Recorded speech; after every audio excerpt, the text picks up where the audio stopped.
Python programming language has over 60 built-in functions to help you code more efficiently. In this video, we will discuss the function sum. Hi Python learners. In today's video, we're diving into the sum function, a simple yet powerful tool for summing up elements in Python. By the end of this video, you'll know how to use sum, when to use it, and see some practical examples. Let's get started. What is the sum function? It's a Python built-in function that returns the sum of items in an iterable, optionally adding a start value. Here's the syntax. Sum with an iterable and an optional start value. Iterable is the sequence of numbers to sum, such as a list, tuple, or range. Start, which is optional, is a value to add to the sum. It defaults to 0. The result is the sum of all elements in the iterable plus the start value. Why use sum? It's a convenient and efficient way to calculate totals. Key concepts include iterables only. The input must be an iterable of numbers, such as a list, tuple, or generator. Default start value. By default, the summation begins at 0. Custom start value. You can specify a different start value to include in the total.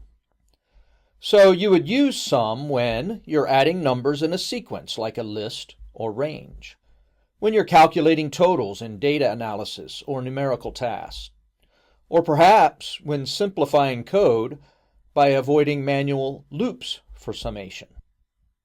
Let's start with a simple example, summing up a list of numbers. Here, the sum function adds up all the numbers in the list and returns 15. You can add a custom start value to the total by using the start parameter.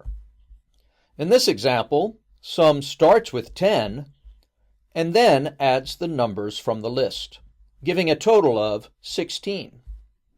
Sum works seamlessly with ranges as well. Here, sum range 1 to 6 calculates the sum of the numbers from 1 to 5. You might recall that a range is inclusive of the starting number but exclusive of the ending number. The sum function also works with generators, making it efficient for large data sets. In this example, the sum function computes the sum of squares, 1 squared, 2 squared, plus 3 squared, which equals 14. If the iterable is empty, sum returns just the start value. Here, since the list is empty, the sum function returns the start value 10. Here are some important points about the sum function. It's designed for numerical data. Using it with non-numeric types will raise a type error. For concatenating strings or combining lists, use string join function or itertools.chain function. And you can use it with generators for memory-efficient summation of large data sets. And that's the sum function. To recap, it calculates the total of numbers in an iterable.